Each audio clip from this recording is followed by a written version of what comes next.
Hello everyone, welcome to another edition of Zach on Sports. I'm your host, Zach Gershman. In this episode, I'll be giving you a preview of the Eagles training camp. I'll be talking about the running backs, offensive linemen, and wide receivers. I'll also answer some questions asked on PhiladelphiaEagles.com. So let's begin with the running backs. The three running backs that I think will make the cut will be Darren Sproles, the newly acquired free agent from the New Orleans Saints, LaShawn McCoy, aka Shady, and Chris Polk. So what's next for LaShawn McCoy? More rushing titles and hopefully a Super Bowl ring. I mean, who wouldn't want that ring?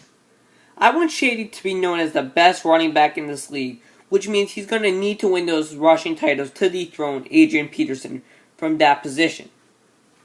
Will Darren Sproles bring an added dimension to this offense? Yes, he will, because not only is he a running back, he's a receiving back, which means he will help this receiving group now that Deshaun Jackson's gone. So for the offensive linemen, last season, the five starting offensive linemen were Jason Peters, who was the left tackle, Lane Johnson was our right tackle, the bearded man, Jason Kelsey, was our center, and the guards were Evan Mathis and Todd Hermans.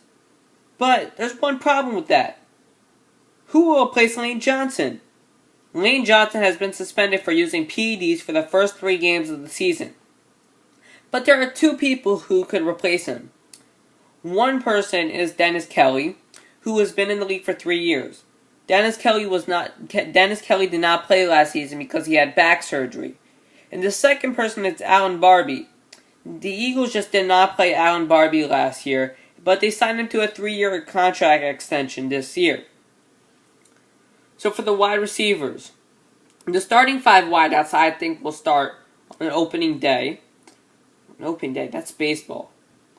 But anyway, the starting 5 wideouts will be Jeremy Maclin, Riley Cooper, Jordan Matthews, the rookie from Vanderbilt, Josh Huff, the rookie from Oregon, and either Brad Smith or Darren Sproles. Can Riley Cooper build upon his breakout season in 2013 and improve even more in 2014? Yes, he could. He just needs to keep his mind focused on the game and play like he did last year. So, who will emerge from the pack? I think it'll be Jordan Matthews, the rookie out of Vanderbilt University. He's a tall wide receiver that can catch those fade routes and isn't afraid to get hit.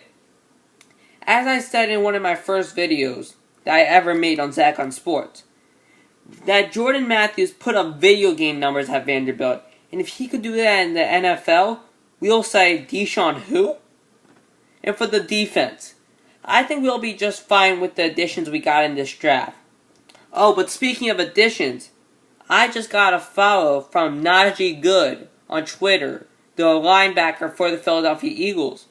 You guys can follow me too. You guys can follow me too on Twitter at Zach on Sports, capital Z, capital O, capital S, and 25 at the end of it.